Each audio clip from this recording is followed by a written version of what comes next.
I will put up the discrete. I put up a discrete distribution assignment yesterday, I guess it was. So some of you probably looked through it a little bit. Some of it probably may not make sense just yet, but hopefully after tonight it will. So that's kind of the plan. I guess I'll just get going. If you have any questions at the, about something in particular for yourself, let me know. Well, either when we're going about this stuff right now, or damn it, no, stop it. Oh, fart. You can't see that. Can you see that? Yep, you can see that. Good for me. Anyway, so if you get in the middle of something and you're like, you're not really sure what's going on or whatever, stop me. And if when you're working on that assignment, you run into one that kind of confuses you, let me know. So on the discrete ones, they're all going to be kind of related to the binomial, okay? And so the binomial has a couple of things. Oh, it's going to fall on the floor. That's a good job, dummy. Has a couple of things in particular. Oh, do we have access to the OneNote with this class notes? I don't know, that's a good question. I will double check. Can't remember. I think I did, but I don't know. I'll get it up. Well, I say I will. Who knows? I'll try to get it up. How about that? I will get it up. So binomial, the idea is this. There are two outcomes, and of course they are mutually exclusive. That goes without saying. You can't, if there's two outcomes and they overlap, then it really wouldn't be two outcomes, would there now?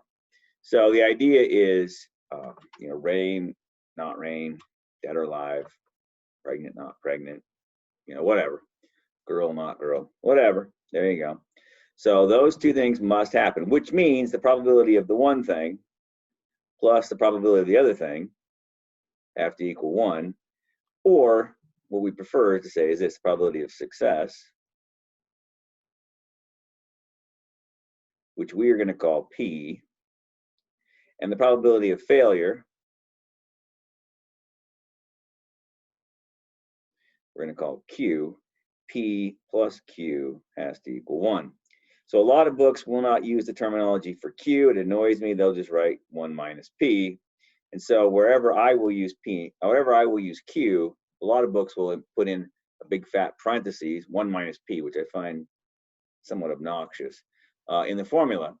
But just understand it, P and Q. So success, quote unquote success, it could be, oh my gosh, I want to have 2 boys and whatever. What's the probability I have 2 boys?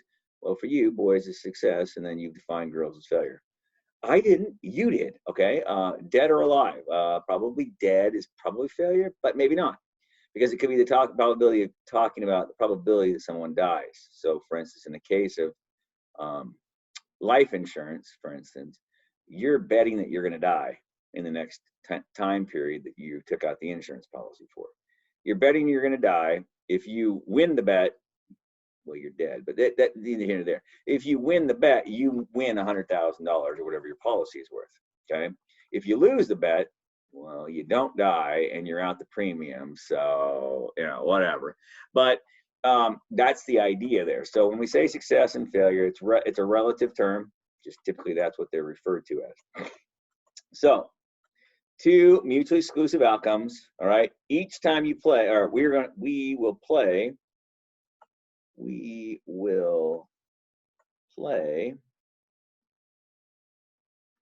n times. So in other words, listen, we are going to have, by God, 5 kids. Let's go. All right, we're going to do it. All right, we're going to shoot 10 baskets. Boom, let's go. We are going to, whatever it happens to be, and we're going to do it, period, 10 times, 5 times, whatever. And then the question will be, how many of those are successes, okay? Or what's the probability that I will have this many successes, okay? This will be noted ahead of time, okay? This will be, you are going to play n times, period, done, okay? And then lastly, each time you play,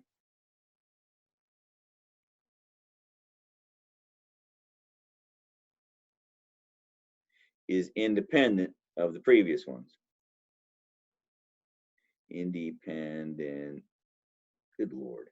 Independent of the previous ones. Okay. Now, when I use the word play, to me, it helps, I think, sell the bit. Now, the big boys and girls statisticians use the word trials. Okay, we're gonna have n trials.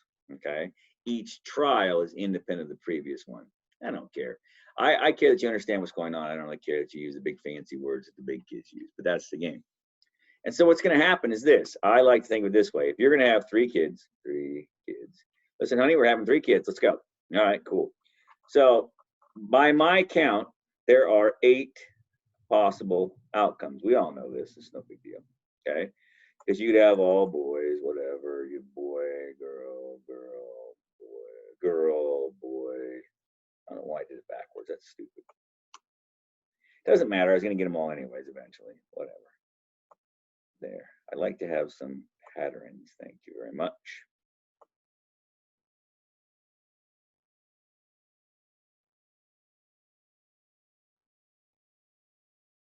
And that should be 8 of them, yes? So if I said to you, listen, we're gonna do this 3 times, let's go. What's the probability that I get 2 boys? Well, now I think it's quite straightforward. If I get 2 boys, then obviously I get 2 boys and a girl because, whatever, right? So what you're looking at is you're gonna have, if you think of it this way, you can think of it as success, failure, all right? That's one way it can happen.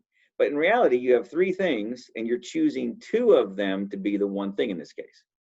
And so the idea here is we're always going to have a combination on the front of this deal, okay? Because whether it's, we want 2 boys, so this one fits the bill, this one fits the bill, and this one fits the bill, they all have the same probability. If you think about it, it's a half times a half times a half, okay? 2 successes and a failure. Those are all the same, and I can't tell them apart, to be quite honest with you. And even if they were different numbers, like, well, let's just separate around. It's a boy, then a girl, then a boy, Jay. Well, first of all, they're the same numbers, ding dong. But second of all, multiplication is commutative, last I checked, right? So in the order is not important in that regard. The probability piece will be the same for each one of them, but we're going to have this combination out front to help us out to see how many of them they're going to be. So in this case, it's going to be 3 choose 2 is 3 times 1/8. 3 out of 8 of them will be this situation. Okay. Now someone else might say, listen, let's go out and shoot some baskets. We're going to shoot the ball 9 times. Cool. All right. What's the probability that I make 6 of them? Make 6 shots. I don't know. Let's find out. There's 6 baskets. We'll put it that way. I don't know. Let's find out. Well, what would you have to know? Well, first of all, you'd have to believe that each time I shoot the ball is independent of the previous ones. Out in the backyard, that's 100% accurate. Yeah, for the most part. I guess if I'm getting pissed off, maybe not, because I'm getting madder, maybe not. In a game situation, I'd argue that's not true at all. You miss the front end of a 2-shot foul. If you miss the first foul shot, the next one you got a lot more pressure on you, perhaps. Okay, so. But we have to assume some of these things. But in the case of having children, doesn't matter how many boys you've had in a row, 50-50 the next shot, okay? So the idea here is we're going to assume that. So let's say this person is typically a 70% shooter. In other words, they make 7 out of every 10 shots, or 70 out of every 100 shots they shoot goes in, which means that their P is equal to 0.7, and their Q, of course, is 0.3. So we have 9 trials. We want 9, choose 6 of them to be winners. And then we're going to take, so that's 6 of them to be winners. So we're going to take 0.7 times 0.7 times 0.7 times 0.7 6 times. Well, that's easier done this way. And then times Q, which is 0.3. And the other of the 9 shots obviously have to be failures. Okay? Yeah, good job. Nice job. See, that's something that Bosch would have said, I would have thought. But good job, Slaughter. I like this. Nice work. And so here we have this, okay? And that's how you'd bust it out of there. Now, whether you use, I don't want to use that. Go away. I want to use Excel. Let's bring some Excel up, shall we? Wait, what is going on? Normally, just talking, it doesn't work, and it does. Now, that boy, I like it. Wait, that's crazy. You can see that. Normally I have to stop sharing and start sharing again. That's so weird. All right, whatever. Cool. So a couple things that I want to point out to you is this. Nice. So two things. First of all, I can go equals combin, and then 9 comma 6. That's the combination part, times 0.7 to the 6th times 0.3 to the 3rd. Okay? There's a 27% chance I'm going to make that. Now, someone might say, well, wait, 6 out of 9, that's basically 70%. That should be, like, you should have a really high chance of it happening. No. Think about this. It is the most likely probably event to happen is to make 6 out of 9. I would agree with you. I would 100% agree with you. That's the most likely one to happen. But you're like, 26% isn't that good. You only got 100% to go around. So be careful when you think this way. Okay? So a couple things to do here. What I like to do actually is this, because what I could do is go 0, 1, 2, 3, 4, 5, 6, 7. Oh, jackass. I hate touch screens. 7, 8, 9. Those are the things that can happen when you shoot 9 shots, right? You could make 0 of them. You could make 1, make 2, make 3, make 4, and so forth. So what I can do is go equals combin 9 comma this fella times 0.7 to the this fella times 0.3 to the 9 minus this dude. That makes sense? So in other words, in this case, we didn't make any of them. So there's zeros everywhere you see an A1. And then, of course, 9 minus A1 is 9. You missed 9 times. Now, this is just for your benefit. I want to just demonstrate this to you. Boom. As you can see, making 6 out of 9 and making 7 out of 9 are exactly the same most likely. But it doesn't shock me because 6 out of 9 is 66%. 7 out of 9 is what, 77%? So you're on both sides of the 70% range, and you typically would make 70%.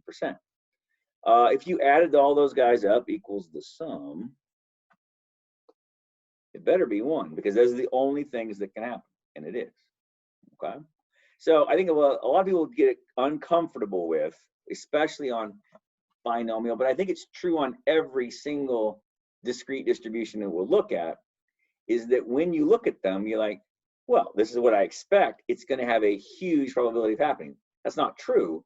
It's going to have the highest probability of happening, which isn't necessarily a ginormous probability, 27%.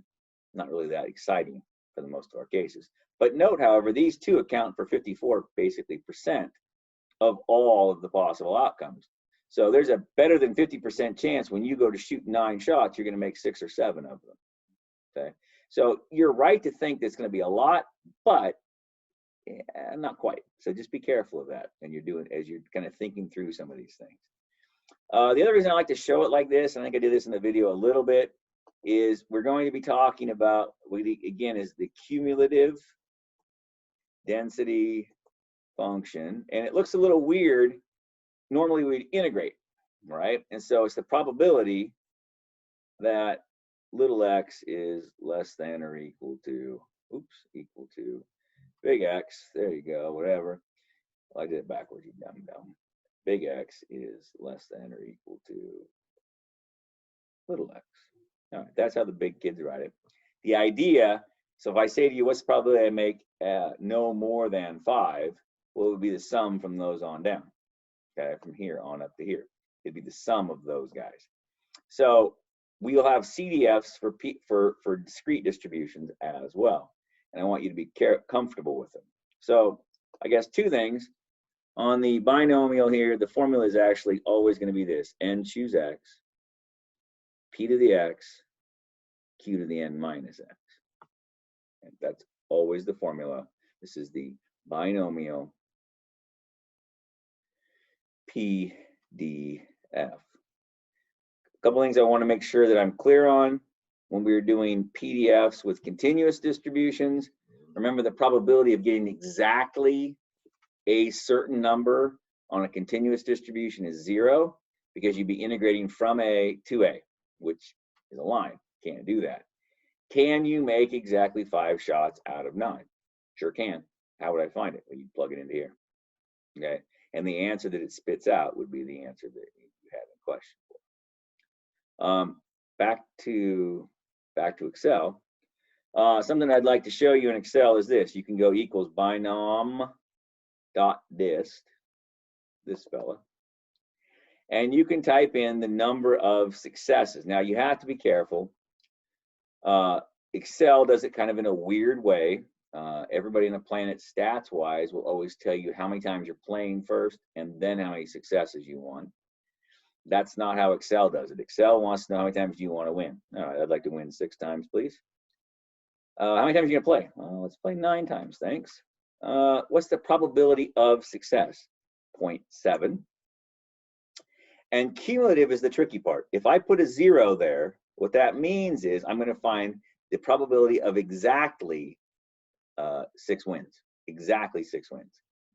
If I put a 1 there, it's cumulative, because what's asking me is cumulative ? And if you say 0, no, I don't want cumulative, I want exactly. So that's the PDF. If I put a 1 there, then I'm saying, yes, it's cumulative. So I want from 7 all the way back down to 0.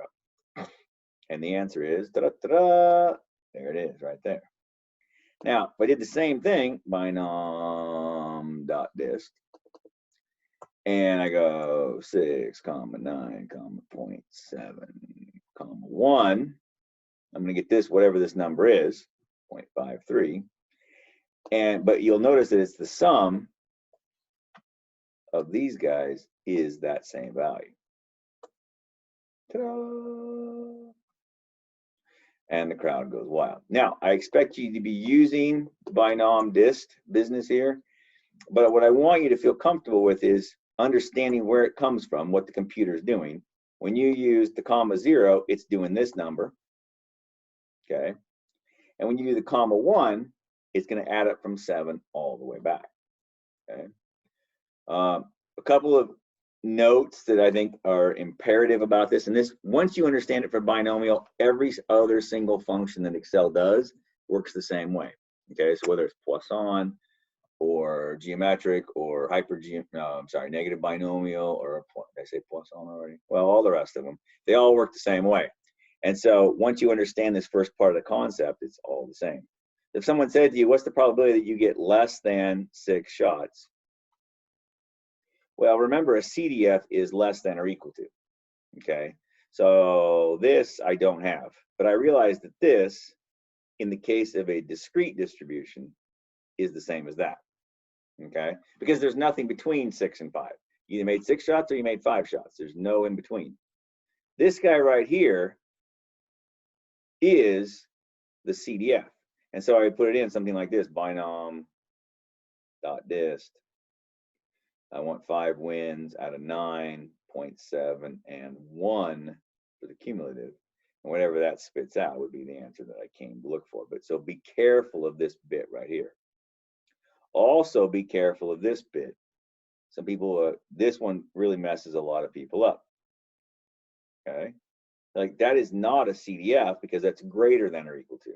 That's cool. But I know that that plus this has to equal 100%, right? And you're like, well, that's cool, but it's still no, I don't see any CDFs. I know, bear with me. So this is equivalent, but this right here is a CDF. This I can use my calculator to find, the computer to find. When I get this number, then I could just subtract it to this side, and I could solve for algebraically for this guy. So my answer would be 1. I literally can put this in my computer just like this, equals 1 minus binomial dist. So 1 win out of 9, 0.71. This would be the probability of making 1 or 0 baskets out of 9. And so then if you subtract it, what you'd be left with is from 2 on down. Okay. Again, I do this for your benefit. I think it maybe sometimes it helps sell the bid a little bit, kind of. One more thing I want to show you, and this I think is more of a learning tool. I probably would not use this except for that I'm a teacher. It's the only reason I stumbled upon this at one time in my life. And I thought it's kind of neat because it helps. I think it helps visualize something for students, and they can see it and go, "Oh yeah, no, wrong thing, dumbass. Click on the right one. Is this one? Oh, damn it. It's this one, right? Yes, this is actually going to work. No, this is the picture of it. You jackwagon. All right, try this one. GeoGebra Classic. We'll just do it the hard way. GeoGebra Classic. Here you go. Then click on probability. Why is that so hard? I don't know. Anyway, if you click on the binomial, this is what the binomial looks like. Specifically, if we're going to play 9 times, and our chance of winning is not 50-50, our chance of winning is 70%, okay? Then I could do this. I could go, what just happened? This thing's freaking me out. Oh no, where'd it go? Oh, there it is. There you go, cool. And so what you'll notice off over here on the side, which is maybe hiding underneath of our discussion bar and to the far right of your screen, you will see exactly the same table I made up in Excel, okay? What they're graphing here are they're graphing the probabilities. So this height of this bar right here is 0.26. The height of this bar here is 0.17, and so on and so on and so on, okay? And I think this kind of sometimes helps sell people on what you're actually doing. In this case, it's kind of cool because you can go from 4 to 6. You can actually click on this end, and so it'll just give you x is greater than or equal to 4. You can click on this end, and it'll say, for instance, x is less than or equal to 4. You can click on this middle one, gives you the betweens. Okay. So when you do, if you click on this line right here, so this line right here is the CDF. So what it's showing you, these are the CDFs, and it's giving you the total amounts down here. Off to the side, these are the PDF, the actual values of each one of them along the way. Okay. Like I say, I don't know that it helps, other than I think sometimes it helps to visualize what's happening maybe better for some people. Questions on the binomial at all? Okay, again, 2 outcomes, they're mutually exclusive. We're going to play a set number of times. Each time you play, it's independent of the previous time. Or another way of saying it's independent is the probability of success remains constant. That's a fancy way of saying that each one's independent of each other. Because if the probability of success changes based on what happened on the previous time, that clearly they're dependent. Okay? Any question on the gist of it there? I think once you understand binomial, the rest of them kind of go a little faster.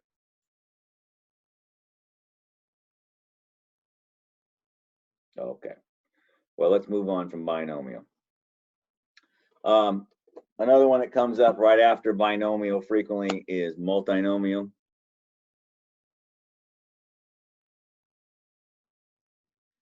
Okay, and again, multinomial sounds very much like binomial, except obviously there are more than 2. Mutually exclusive outcomes.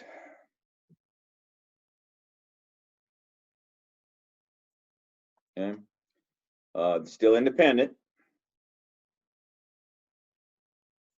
And of course, what else? We're going to play n times.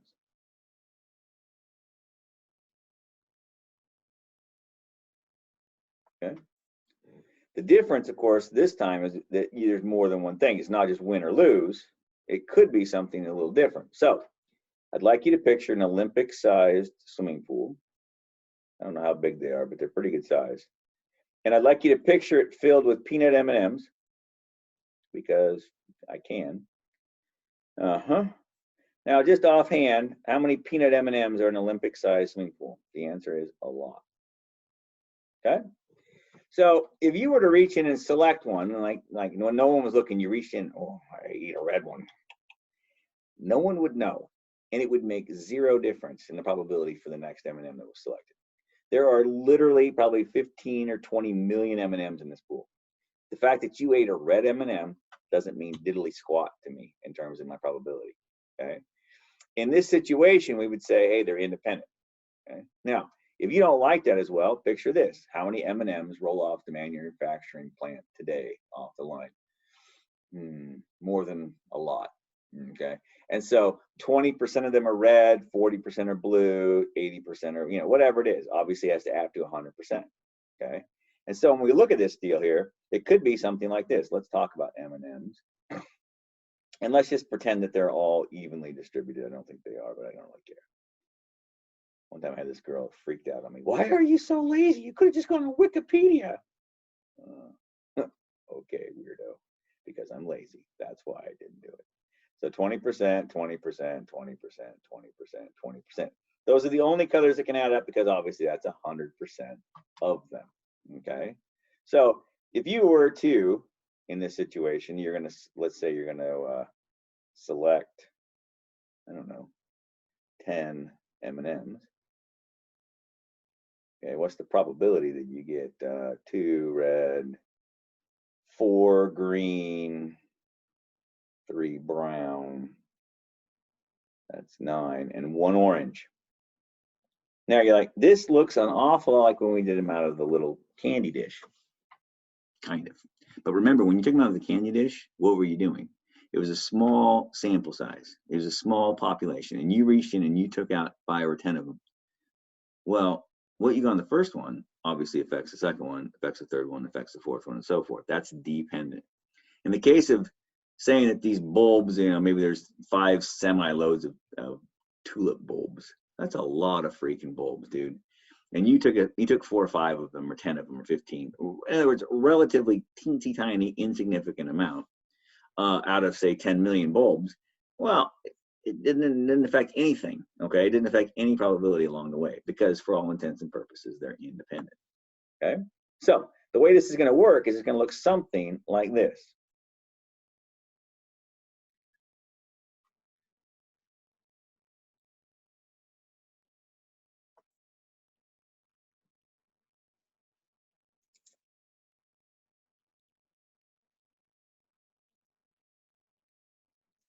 And if this looks a lot like binomial, it really should. Oops, N, dummy, N. There you go. Because if there was only 2, this piece right here turns into a combination. Okay? But this is how you would do combinations for more than 2 outcomes. It looks like this. So there'd be 10. And for red, it'd be 2 factorial. And then there's obviously 0.2. We wanted 2 of them, 0.2 to the 2 for red. We'll do green next, 4 factorial, 0.2 to the 4. We'll do brown, and we'll do orange.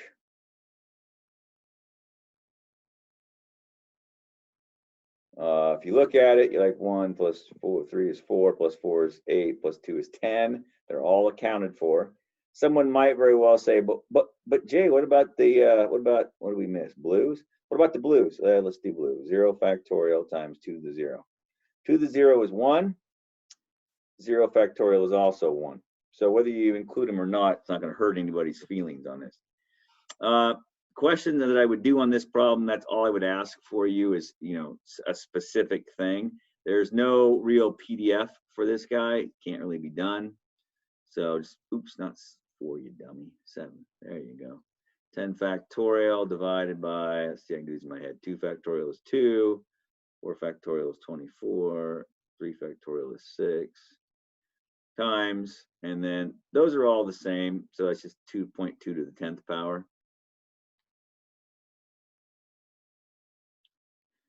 0.001 or 0.1%, 0.1% chance of that happening.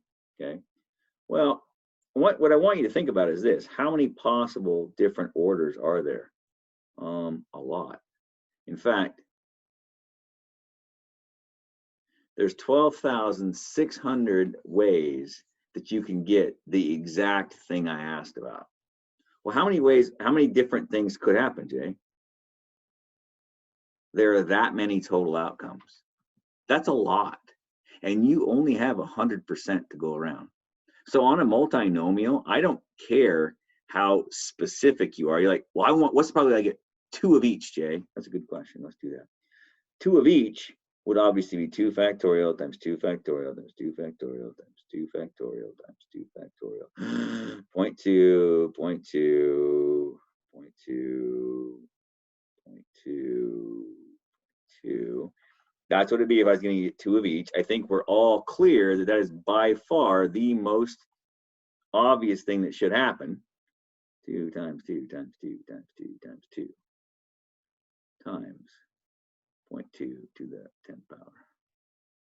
And even though that is the most logical thing that would happen, it only has a 1% chance of happening. And again, that's because on a multinomial, there are zillions of possible outcomes and only 100% to go around. So you have time you get done divvying up your 100% to everybody, even the most likely thing to happen has very little chance of happening. Okay, so just be aware of that. Multinomial is a pretty easy one. The cool thing about it is it's easy. On the test, when I write the problem out, think about how much information a person has to give you to do this problem. Well, there's this many blues and this many reds, all this crap. As soon as you start seeing it, you're like, well, that's a lot. Oh yeah, it's multi right off the bat, almost every single time. Okay, so that's kind of a dead giveaway. And all I can ask you to do is, just dump it in. There's nothing much to that one. Excel does not have, nor does any other computer have a multinomial one, really, because it's too much to program into. Okay, so you'll have to do that one by hand. But again, had this been 2, it'd just be these guys, and it would just be those guys, and this literally is a combination. Okay, for 2. Yeah. Oh, let's see here. Ooh, this one we did before. You have done this guy, you just didn't know what his name was, which is nice because it's a lot less work if I have to actually, if we've already done one thing, you're just like, oh, I already know how to do this. Cool. So we got 9 black, 5 white, and 4 striped. Cool. If you select 4 at random, what's the probability of 2 black, 1 stripe, 1 white? I don't know. Let's find out. Now, how is this different than the last one? Well, there's not millions of them. It's not a swimming pool full. It's not the population of the U.S., for crying out loud. There are, 18 marbles, and that's not many. So if you take one out of there, then all of a sudden it went from being like, say, 5 out of 18 white to now, well, let's say you didn't get a white. Well, then obviously the probability of getting a white again, it depends on what you did the first time, okay, because you're taking them without replacement. So in this situation here, well, we already know how to do this. It's what do we say? It was on the bottom, there are 18, and I'm choosing 4 of them. We're gonna have 9 choose 2 times 4 choose 1 times 5 choose 1. 9 choose 2 is 36 times 4 times 5. We'll try to speed the process up a little for you there. Equals com bin.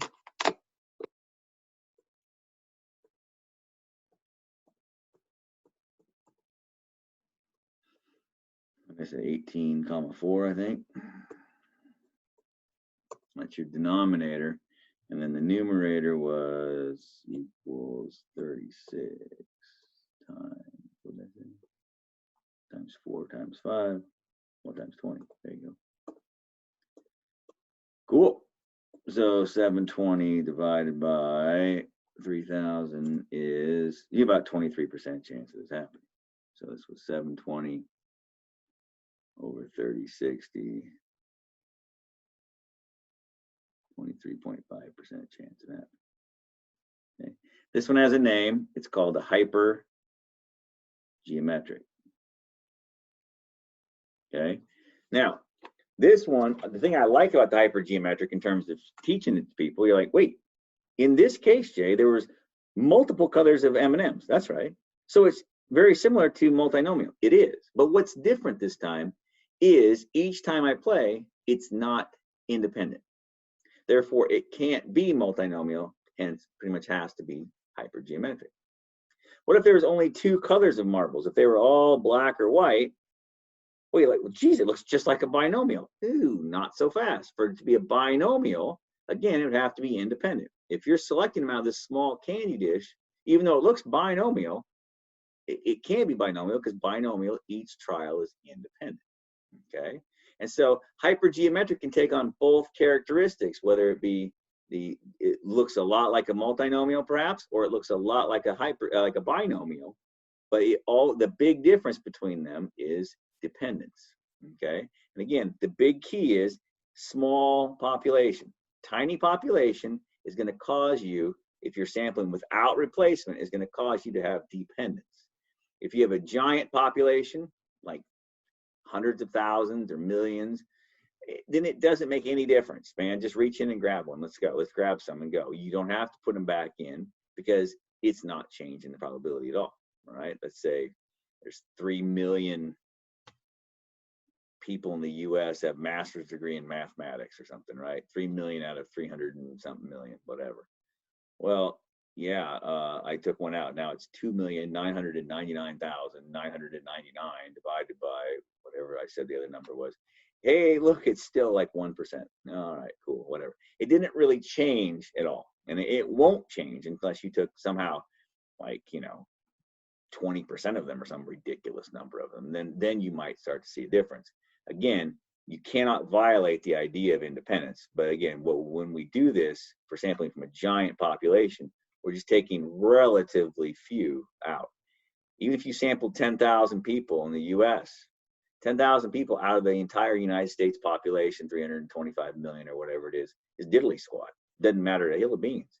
And so you're like, well, it sounds like a lot. Yeah, it sounds like a lot. And it sounds like it sounds like a lot of work. It sounds like a lot of money to do that, and time. But in terms of percentage of our population, it's diddly squat. Doesn't matter anything. Okay. So those are the big deal between these guys. Okay. Another one that is very similarly related to is this situation. You've probably said this to your mother at some point in the past. Here you are outside, when you're a little kid, you're out shooting baskets or whatever, but let's just say we're shooting baskets. It's easy for me to visualize. And mom yells in, hey, come and eat, ding dong. And I'm like, Mom, I'm going to keep shooting. That's a nice small basketball. There you got a kid. That's bigger than my head. All right, there I'm shooting the ball. I'm going to shoot until I make one more shot. Okay. You've all said something to this effect, or I'm going to keep playing until whatever, or I'm going to keep doing this until this happens. Okay. Now, this sounds an awful like binomial in that I could make or miss. Okay. Again, if I'm just in my backyard, oh, sorry, you wouldn't know it's me. There's my half a head of hair, my bushy beard. There you go. Now, it's the wrong color. I know I can't color my white background with my white beard. My friend that worked today, he's got a nice salt and pepper beard, and he came in. I hadn't seen him for a couple of weeks. It's kind of grown out, and he goes, geez, I wish my white was all in one spot like yours. I'm like, go away, I hate you. All right, so make or miss. So that's the idea of binomial. Okay, if we're assuming we're just in our backyard screwing around, we can probably pretty well assume independence. But there's a difference Before I was shooting 10 times. I said, I'm going to shoot 10 times, then I'm going in. Period. Let the chips fall where they may. This time I'm going to keep shooting until I make one. Okay. Well, that's different. It's similar, but it's different. And this idea is what we refer to as, this one is a geometric distribution. Because I'm going to do until I make one, until I have one success. Okay. Well, you could make on the first one, make a shot. Make a basket on the first shot. Maybe I'll do that. Make a basket on the first shot.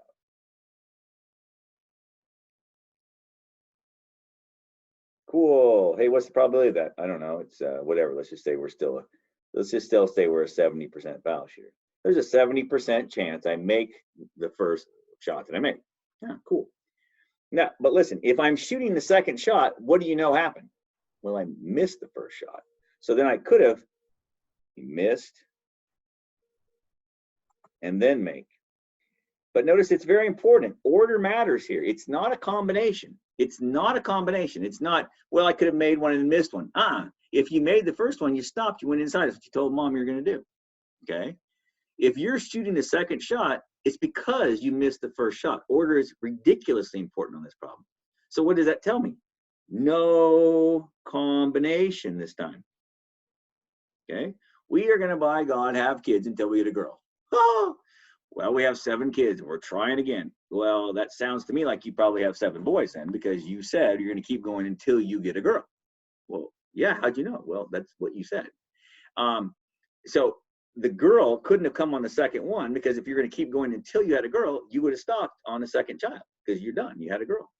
But if you're still on 7 and you're still trying for another one, well, that means you've had boy, boy, boy, boy, boy, boy, boy. There's only one way to pull that off. There's no combination. They can't be sprinkled around. They have to be in that order. Okay. And if I, which by the way would be 0.3 times 0.7. There's a 21% chance that it took me 2 shots to make my first basket. Okay, I shot the first one, clunk, missed it. Shot the second one, oh, I made it, cool. Now, what if I'm going to make if I'm shooting a third shot, then you know I missed the first one, obviously, and I obviously missed the second one, duh, because I'm still shooting. Then I make the third one. Oh, that's cool. So it would be 0.3 to the second power times 0.7. And likewise, missed,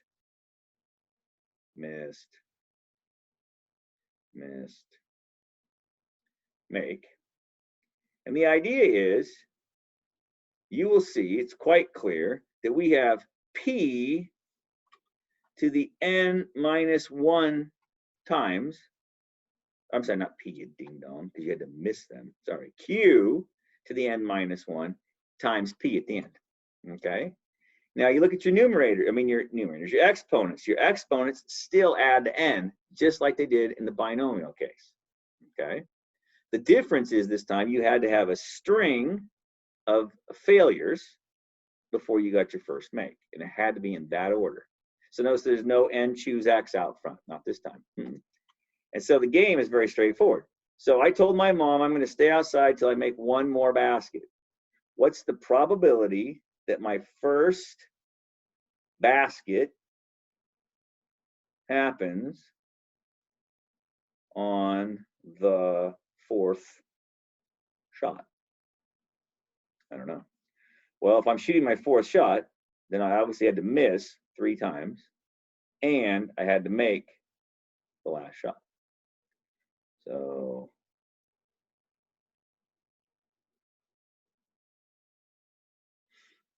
about a 1.9% chance of that happening. This is a very small chance of that happening, because the chances I'm going to miss 3 times in a row when I'm a 70% foul shooter, it's not very likely to happen. Okay. And so think about that. Now, what would a CDF look like for this guy? What would a CDF mean? Well, that's a good question. Let's go find out. Is there a question there? Oh, is there a chat? Who hit me with the chat?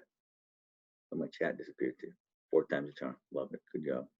Now, let's go look at Excel for just a jiffy on this guy. And let's talk about this for a sec. So let's label this n, the number of times that I ended up going for this time, shooting for, because that's the big thing here. This time, last time I said, look, we're going to shoot the ball 10 times. Cool. And then I asked you, what's the probability that I make 6 out of 10 or whatever it was. Okay. This time I'm saying, listen, here's the deal. I'm going to make 1 shot, obviously. And when I'm done making 1 shot, then I'm going inside. But what I want to ask you this time is, what's the probability that that happens on the 9th shot, 4th shot, whatever. So this time I'm going to have, well, obviously you cannot make your first shot on the 0th shot. That doesn't make sense. So 1, 2, 3, 4, 5, 6, 7, 8, 9, 10, whatever. Oops. 6, 7, 8, 9. Cool. So then here's the idea. This would be the probabilities. The probability that I make first shot on nth shot. Cool, whatever. Nice. So to do that, it's going to be equals 0.3 in this case, because that's the probability of failure, to the parentheses. Now, n is this guy, right? -1 times 0.7 to the 1. And it will always be to the 1 because I'm only going to make one shot. Okay, in this case, if this would be making it on the first shot, which means I had no failures. So I had no failures, so 0.3 to the 0 is 1, times 0.7 is 0.7. There's a shocker. And then drag this baby down. Come on, I said drag it down. Hey, kid, nice job. Now, if I said to you, hey, if I said, let's find equals the sum of these guys, which is equivalent to the probability that x is less than or equal to 4, which is by definition the CDF, what's that telling me? What was that 0.99 telling me? Anyone? Anyone? Anyone? Anyone? Anyone? Go ahead, weigh in. I'll wait. Unmute yourself.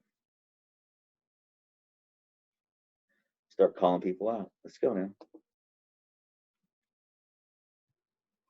All right, Zach. What does it mean? 0.99. Right there, Zach. Yeah, it doesn't mean that you have a 0.99 chance of making it. Of making it? Of making it on that one? Or be a little more specific there. Isn't just making it on the first shot? What's that? Is it just that you made it on the first shot, though? Well, there's a 70% chance I make it on the first shot. You with me? Oh, yeah, I'm with you. 99% you make it on the first 5 shots. 99% chance that I will make a shot by the time I have gotten to the 5th shot, is what it means. Okay? The fourth shot. Okay? By the time I've taken 4 shots, if it takes me 4 shots and I have it and I made it or whatever, I will have a 99% chance of having made one by then. Or in other words, what Robert said, I'm bound to have made one by then. Okay, 99% is about as close as you're going to get. Notice that you could keep going forever. These tail off to 0, and if you added them all up, 100%. Eventually, you have to make one. Now, someone might say, well, you have to make one, that's one of my least favorite things people say about statistics. Oh, it's going to happen eventually. Well, okay, yes, in theory, probabilistically, you're right. But in theory, this never goes to 0. Yes, in theory, it never goes to 0. For all intents and purposes, by the time you get to about here, it's 0. It's 100%, and then 0 from here on out, obviously.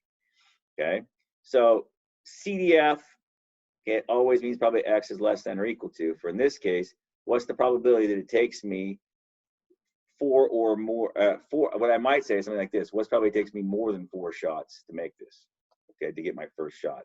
Well, it'd be 1 minus this, right? So this would be equal to the probability that it takes me more than 4 shots before I hit my first basket. I cannot spell. Good Lord. Okay.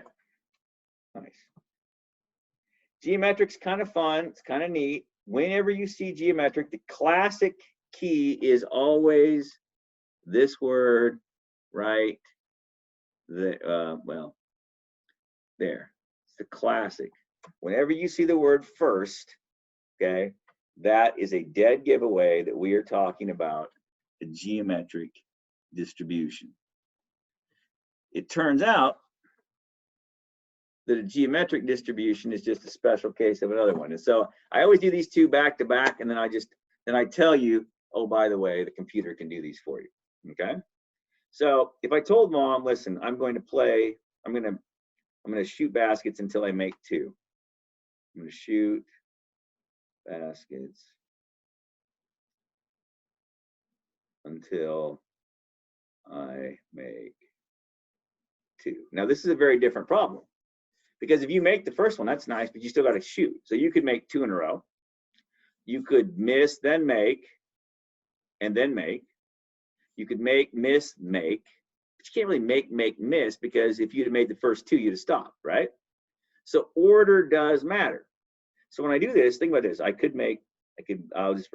write B for basket. There you go. B B, right? So it could happen on the first 2 shots, whatever. Obviously, that would be 0.7 times 0.7. There's only one way to do that because you're only taking 2 shots. You could take 3 shots to do it, and you could make a basket, you could miss, and then you could make a basket. Or you could make a miss, then a basket, then a basket. That would work too. When you look at this, well, what do you got? Well, in this case, it'd be 0.7, 0.3, 0.7. This one would be 0.3, 0.7, 0.7. Notice that these 2 numbers are the same numbers, probability-wise, because again, multiplication is commutative, okay? Not communicable, commutative. However, there's a variety of ways that these first 2 could be rearranged, okay? It could be this way or this way, okay? It could take me, I'll put a little bracket, those 2 go together. It could take me 4 tries. This one's a little trickier, see if I can do it. I can make a basket, then I could miss. And I could make a basket, then I could miss. Can I do that? No, because if I'd have made this basket right here, what would I have done? I'd have stopped because I said I'm going to make 2 baskets and then quit. So if you think about this, everything I do is going to end in a basket, yes? So I have 3 shots, 2 of which had to be misses, because if they weren't misses, I would have stopped already, okay? So it could be these situation. It could be this situation. And then, of course, another basket. Or it could be this situation. And then another basket. If you look at just this first part right here, what does that look like to you? Just those first 3, what does that look like? You got 3 things. What are you doing there? Go ahead. Anybody weigh in? Go ahead. It's all the same probability.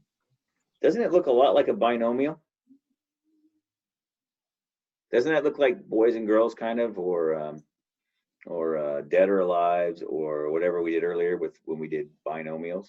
That is, we made misses and makes or whatever earlier.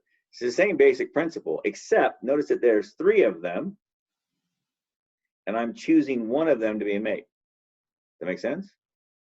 There's 3 of them. I'm choosing one of them to be a make, and there's 3 ways to do it. I can do it this way, or this way. I'm choosing one of them to be a make, and I'm choosing 2 of them to be misses. This piece right here is a binomial for the first, in this case, 3 shots, because there's 3 ways you can separate the makes and misses on that one.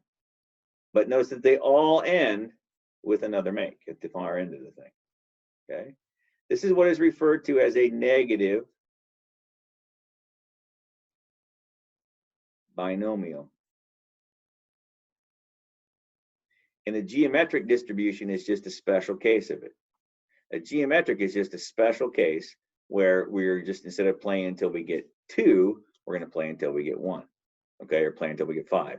We could go until whatever, like, Mom, I'm going to stay out here until I make 20 baskets. Well, okay, we'll see you next Tuesday, Robert. All right, cool. It's going to take you a while, maybe, whatever, but we're going to keep shooting until we get there. All right, well, keep banging away at it. The geometric is just a special case of only one of them, okay? Beyond 1, we just call it the normal distribution. I think it's just a typical thing at OIT. Every time I bring up baskets, people are like, wait, now, are we shooting back? When you say I make a basket, does that count? I'm like, oh, for God's sakes, I have to be very specific sometimes. So yeah, anyway, there it is. But the cool thing about Excel is it actually has a built-in function for the negative binomial distribution. Okay? And I want you to use it. And so I'm going to learn it to you. Equals negative binomial distribution. So what it wants to know first is, well, how many failures do I want? Okay. Well, in the case of the one we were just doing, we were shooting the ball 4 times. We were going to make 2 of them, which means we were going to miss 2 of them. The number of successes, 2 of them. Again, this is binomial in that it's make or miss. So instead of telling you how many times I'm playing and how many times I win, I'm telling you how many times I failed, how many times I played, or I'm sorry, how many times I failed and how many times I won. Together, that's how many times I played. Okay. And then the probability of success, 0.7. And then cumulative, once again, 0 for PDF, 1 for CDF. So in this case here, when I do this, this is the probability that it took me 4 shots to make 2. Okay. And well, it took me 4 shots. By the time, this is the probability that my second basket occurs on my 4th shot. That's what it tells me. Okay. That verbiage right there, second basket occurs on 4th shot. That is a dead giveaway that you're looking at a negative binomial. Okay. Back over to this fella. This was, once again, this was the same thing. So I just go equals, what are you doing? Equals negative, oops, negative binomial. And number of failures, let's do it for 4, shall we? So 4, I'm sorry, not 4. We're doing it. This was so I'm going to do this geometric one. So I'm going to do 3, 1 success. Okay, so this one here, I'm doing the problem. I'm going to get this 0.0189 job. So in other words, the probability that my first basket came on the 4th shot is what I'm finding right now. Comma 0.7, comma 0. And that's that 0.0189 routine. Now, if I change that 0 to a 1, I should get that 99% business that I just got there. Ta-da! So again, classic.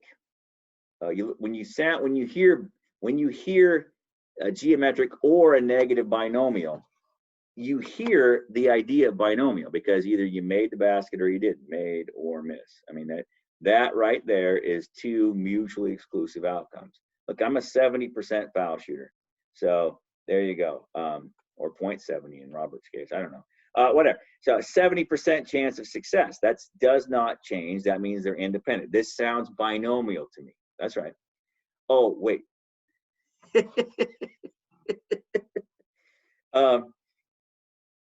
the difference is I'm not going to shoot 12 times. I'm going to shoot until I make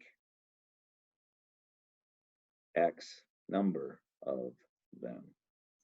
Okay, this is negative binomial. So in other words, we are solving for n of, I should say n of them, till I make n of them. No, I'm going to till I make X number of them, that's right. But the probability that I have to shoot a certain number of times. So this one here, I'm shooting until. I'm not shooting 10 times, I'm shooting until I make this many of them.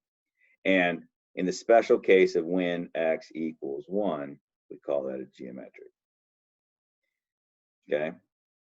So when you're reading that on that homework assignment, there's something about what's the probability if you're out drilling for oil wells or something, what's the probability that the first oil well you strike is on the 3rd time you drill? Well, first one, that sounds geometric. If you said negative binomial, I wouldn't cry about that. That you're not wrong. You know, let's see, you know, you're down at the plant where they make those little itty bitty resistors, you know, and there's like, I don't know, 8 gazillion of them in this room, and you reach in and select a handful of them, and they're defective or not defective. So out of the 100 that you picked out, what's the probability that 5 are defective? Well, the defective or not defective, that sounds bi. There's literally millions and millions and millions of them. So whether I took 100 or 1,000 or 10 of them out, it's pretty much independent. So that sounds good. Probability of being defective, you know, any company that makes these things can tell you we have a 2% failure rate or defective rate or whatever it is. There is that value. And so then, yeah, that boom, binomial right off the bat. Okay. If you were doing something more like oh crap, stuff got mixed up, or we have a variety. Yeah, we have a variety package in this room. The whole room's full of resistors. There's 100 ohms, 200 ohms, 500 ohm resistors. And you reach in and select, 15 or 20 of them or whatever. What's the probability that you get 3 of those, 4 of those, and 6 of those? Well, again, it's a room full, 10 feet deep, full of those little tiny resistors. There's a lot. The fact that you took 10 or 15 or 20 of them out doesn't matter diddly squat. There's, 4 or 5 different amounts in there, so this sounds like multinomial to me. Okay. It's pretty clear as I start saying things like, but in that situation, I would say something like 20% of them are 800 ohm resistors, and 60% are this, and 40% are that. Whenever you hear all that information and a paragraph is this long to explain the problem, it's a pretty good bet it's multinomial. Sorry, I wish I could hide them better, but you really can't. And then, of course, if you see, like there's, 10 of these marbles and 4 of these marbles and 6 of these marbles, and that's it, and they're different colors. Classic example, and I like to screw with people on this deal. I really do. I enjoy this. What's the probability that I get on this guy? What's the probability if I select 4 marbles? What's the probability that I get 2 black? 2 blacks. And you're like, wait, you didn't tell me enough information. Sure I did. You got 2 blacks and 2 not blacks. Well, wait a minute. How many marbles in here are not black? Well, 9 of them are not black, right? These are not black. So because I asked about black versus not black, well, I made it a binomial problem. If I asked about, like I did on this problem, blacks, stripes, and whites, well, that's it's still hypergeometric, don't get me wrong, but it's the binomial looking version of hypergeometric versus the first time I asked it, it was the multinomial version of hypergeometric. So down here, it'd be just 9 choose 2 for the black, and there's 9 choose 2 of the not blacks over 18 choose 4 down here. Again, this has the binomial look to it. It's still hypergeometric because it's a small sample size, but has a binomial look to it as opposed to the one before. And the last one that you're responsible for, and I just put the video up to the day for, is the Poisson distribution. And it's the idea of counting when a certain thing happens, okay? And so, and you can do any number of things. It's the idea of in a certain period of time, how many of these would you expect to get? So in these, when you look at this problem, it's always e to the minus mu to the x over x factorial. Okay, that's the formula for it, the PDF for it. Mu is equal to lambda times t, however. And so this is a good relationship. Your book uses the lambda t instead of mu, which I have mixed feelings about. I like it because there's a tie-in between this guy and the geometric distribution, because geometric is a continuous distribution. So it's between, 0 and infinity. Well, I wrote backwards, you dumbass. Between 0 and infinity, like so. So the probability will be decreasing, that it will take this long to see the next, whatever it is you're looking for. Okay, there's a relationship between them. So this talks about how many you'd expect to see. So this might be 3 per hour. And then you multiply that by, let's say, 2 hours. Well, then you would expect to see 6. Maybe this is stupid questions from a freshman or something, right? So I get 3 stupid questions per hour. So in the next 2 hours, I would have expected you see 6 stupid questions from freshmen, okay? And so you would plug that in over here. So then it would be, excuse me. And you're like, well, what does that tell me? Well, I want to know this. What's the probability that I get X stupid questions? Well, you're supposed to get 6. Well, I know I'm supposed to get 6, but here's a classic. What's the probability I get 9 of them? Oh, geez, I don't know. I don't know either. Let's find out. 6 to the 9 over 9 factorial. And let's use the calculator, I guess, because we can. E to the negative 6 times 6 to the 9 divided by 9 factorial. Good Lord. There you go, 6.8% chance. There's like a 6.8% chance that I will see 9 stupid questions, even though I was only expecting 6. Okay. That's how the Poisson works. Typically, it's per unit of time. However, there is also the idea that you could do it something like this. You could expect 13 potholes per mile in Portland. I don't know.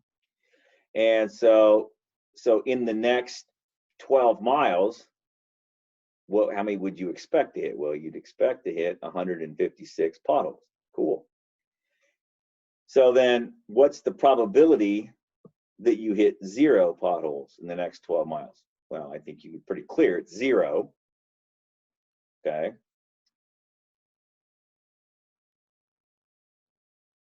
No, I'm sorry, over 0 factorial, you ding dong. Over 0 factorial. Now, what is this? Well, this is 1, so that's cute. This is 1, that's cute. What is this? This is about as close to 0 as you're going to get. It ain't gonna happen. But if someone said to you, hey, what's the probability I get 160 potholes? I would say it's fairly likely, because I was expecting 156. It wouldn't shock me if I got 160. And bust out the calculator here. Now, I will show you, just so we're clear, part of today's lesson is kind of review this to kind of set you up for when you watch the video. Hopefully it makes a little more sense. I don't know. Sometimes I think it's not that bad, but other people look at it and they're like, I'm confused. I don't want that. What just happened? Augment. Augment. Who's doing augmenting? Idiot. I said factorial. I think I did. Oops. Oh, yeah, I pissed her off. I'm sorry, Betsy. See, here's the deal. 160 factorial is a large number. So is 156 over to the 160th power. She's not pleased with me right now. Oh, I pissed her off. Oh, because I'm in auto mode. I'm sorry, Betsy. Don't be angry. 2.9%. Sweet. Okay. It was a whole fraction she gave me there. She was not pleased. You're like, does Excel have this built in? You know it does. Excel does everything. So equals Poisson dot this. There you go. Hey, listen, I want 160 potholes. Cool. How many were you expecting? Well, I was expecting 156 of them. And 0, once again, is the PDF. 2.9% chance of that. If I said to you, what's the probability that I get no more than, well, no more than 160 potholes, so less than or equal to, I'd put comma 1.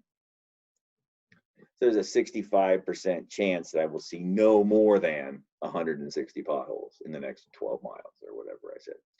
Okay. Typically, as I say, the Poisson was developed around a time. Okay. And so when you see this in your book uses this terminology with the lambda t. But just remember that it doesn't have to be always t. Okay. But it's a rate. When you hear a rate, this many defects per whatever, this many successes per whatever. And you hear that per, if you hear a rate implied or stated, pretty good idea that Poisson is what's behind it. Okay. Those are the things you're going to see. If you haven't seen it yet, the worksheet is here. Just going to bring it up real quick and show it to you. Maybe I am. What's on the thing here? Maybe it's easier just to grab it off of this. I'm about computered out. How about you people? I like computers. I'm about done with them. 465. Discrete distributions. Here we go. Whee. Right. Boom, boom, boom. What? Look at this. Key word right there in the first one. What's probably the first strike comes on the third well? Yes? What is that saying to you? Which distribution is that screaming to you?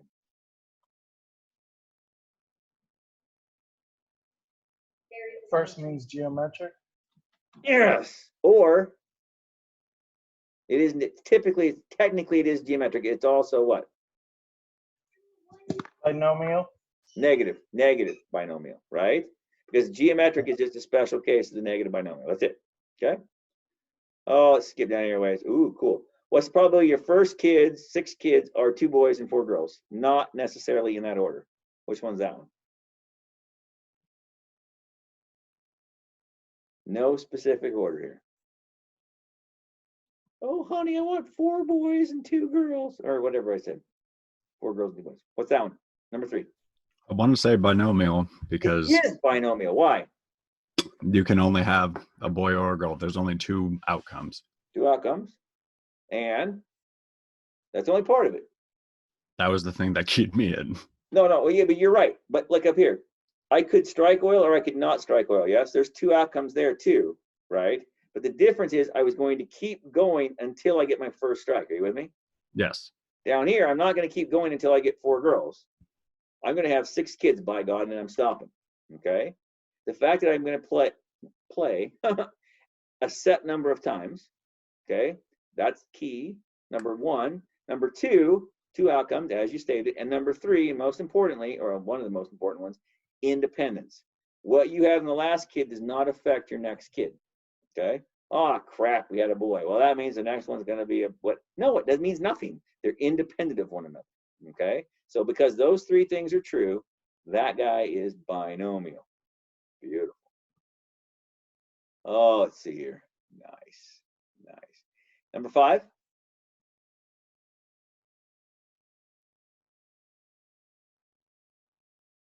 Is it binomial as well? Because there's only left and right-handed. Correct. Nice. Oh, nice. Number 7.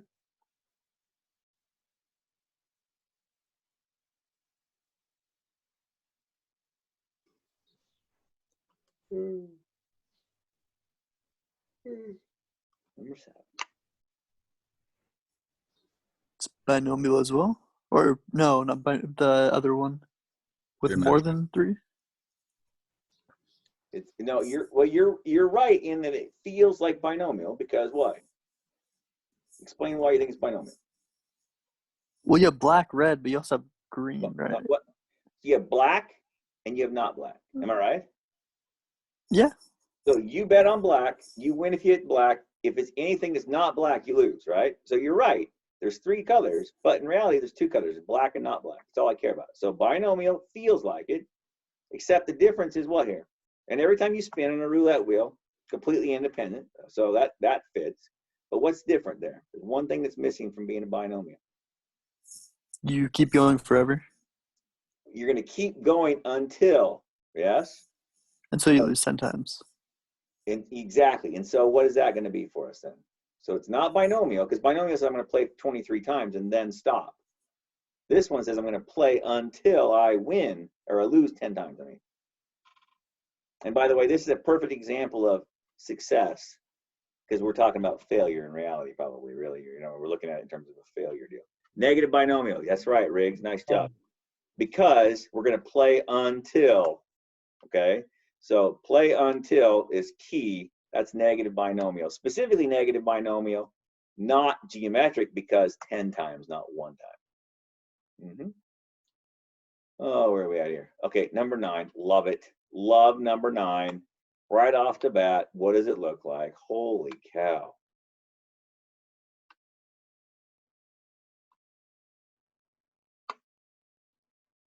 Without even reading it, what does it sound like? What does it look like? Without even really looking at it that closely. Looks like diabetes. You're not wrong, sir. You're not wrong. Multinomial? Yes, why? Because there's multiple types of donuts. Oh my God, there's so much stuff. Yes, yes, nice work. And the idea is that now someone might argue, or like, well, I found the little gas station I go to. There's only like 12. There's only like 15 donuts in the thing. Well, in that case, it's weird. So I guess we're talking about something like, what's the place that you go get your free hot donut? What's that place? Krispy Kreme. It's like the Krispy Kreme place where there's zillions of them, and where you could just randomly reach in and select one, but they wouldn't have been sorted, I guess. It's kind of a weird problem. I don't know, whatever.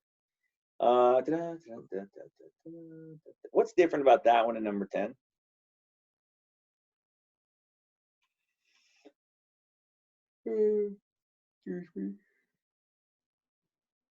Because I feel like it's very similar. 9 and 10 feel very similar, except for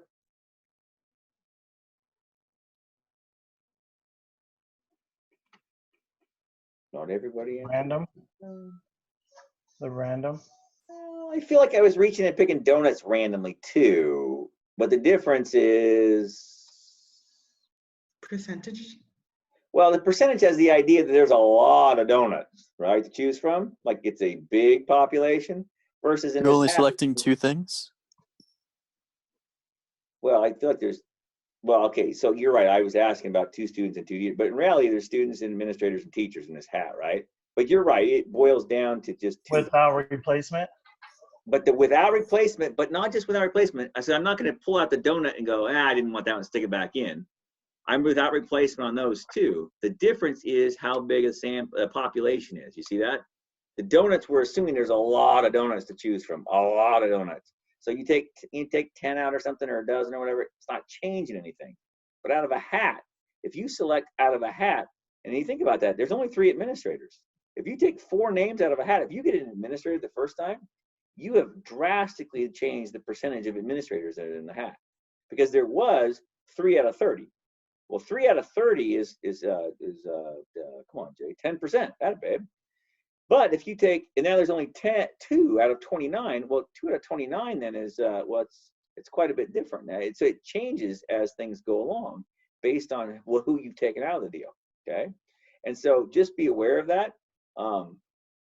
It makes a big difference. A small samples or small population there. Okay, I think number 11. We'll call it again on number 11. What's the last one? We'll do this one last, I guess. Well, we'll talk about 12 too. 12 makes me happy. Number 11.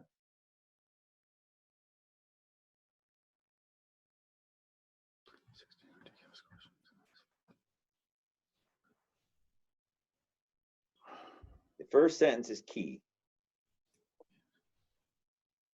Yes, it's Poisson. That's right, Jake. Nice work.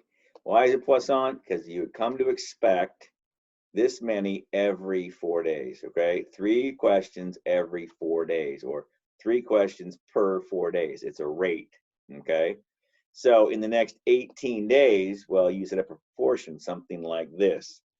3 out of 3 ridiculous questions for every 4 days times, what did I say, 18 days? 18 days. Can't do math. Is that 54 divided by 4? Oh, come on, you can do it, Jay. 13 and a half. In other words, you would expect 13 and a half. This is what you would expect. 13 and a half ridiculous questions in the next 18 days. Okay, and it's Poisson. Exactly. Let's, what, number 12, the last one. We'll do number 12 last, and we'll just call it a day. Cool.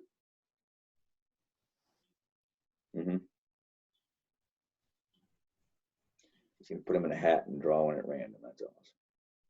Okay.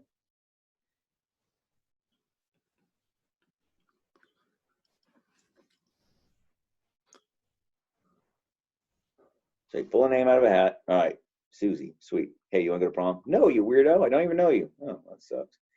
What do you do with Susie's name? Do you put her back in the hat, or do you take her back out?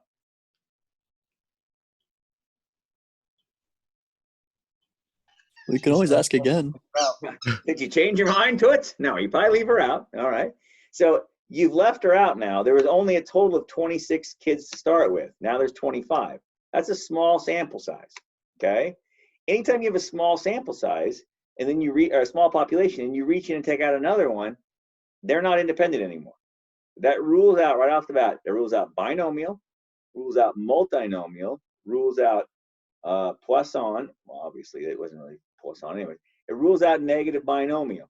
The only one, well, it kind of rules out negative binomial. So it rules out negative binomial based on the way that I asked the question. Now, if you look at this situation here, the way I asked it is I want 2 juniors and a senior on the first 3 draws. Or another way of saying that is reach in and select 3 people at random what's the probability that I get 2 juniors and a senior? That's hypergeometric, okay?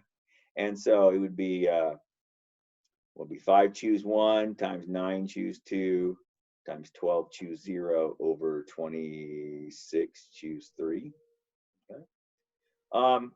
If it was a large school and you just like had the computer randomly pick names for you to go and ask, and it was like a 10,000 sized school, obviously people are gonna like, you're weird, go away. You'd figure a lot of that, number one. But if the probability of you being someone saying yes to you on a date is something like 1%, because that's what it would be out of like 100,000 people, and you would go until you found someone that said yes, probably, unless you're like Greg Brady and the Brady Bunch back in the day.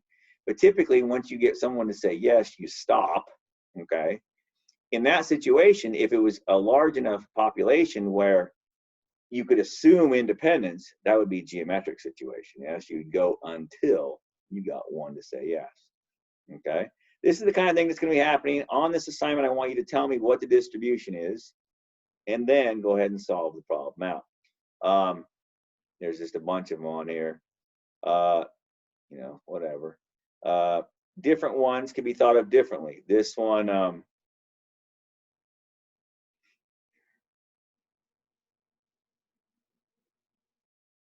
number 13 is kind of similar to, I like to picture there's this, I was asking them, a couple years ago, I said, hey, something about the little neighbor girl that lived down the street, and my wife goes, the little neighbor girl that you're talking about is 35, and she has like 3 kids now. I'm like, what? She's like, I said, she just was selling us Girl Scout cookies. Well, maybe she's not 35, but she's old. She has a couple kids. She's like, but she sold us Girl Scout cookies. She's like, that was a long time ago, you ding dong. I'm like, oh, we're old. Anyways, so, it's one of those deals where she would come by. She was like the king of selling, or queen, I guess, of selling those goofy things.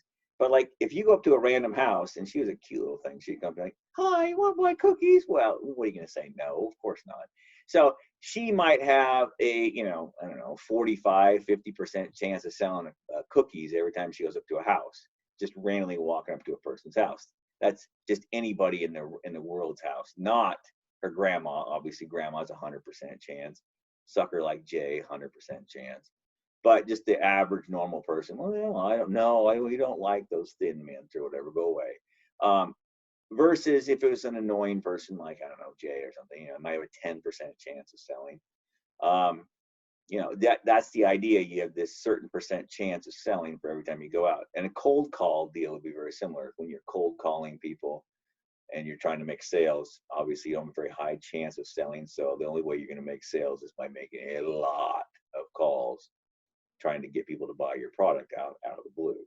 Okay, so all of these distributions have a lot of usage in the real world. That's why we mentioned them. The ones that you will see in your particular lineup might be more binomial. Somebody else might be more this. But I would like you to see it kind of in your daily life, probabilities happening behind the scenes all the time. And sometimes it's nice and continuous, like a normal distribution. Other times it's a binomial. Other times it's whatever it is. Just kind of keep your eyes open to that as we go along. On this next test, there'll be 3 or 4 problems that are written almost identical to these kind of situations. You'll have to pick them out, explain what the deal is, and then solve some of them as well. Anyway, sorry I kept it a little longer. Any questions you have? Anything you want to see? No? No? I think you did good. All righty. Well, have a good week. Let me know if you have any questions. Yeah. Anyway, I guess have fun. Toodaloo. See you around. You too. Thank you. Yep.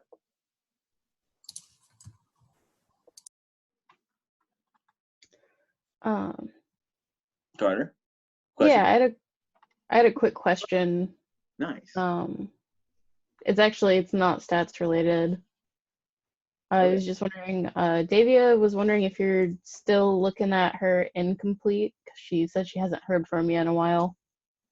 If I'm still looking at it? I thought I took care of that, didn't I? I'll look into it. I think she said it defaulted and wasn't the the grade she was expecting for what she turned in or something. I'm not entirely sure.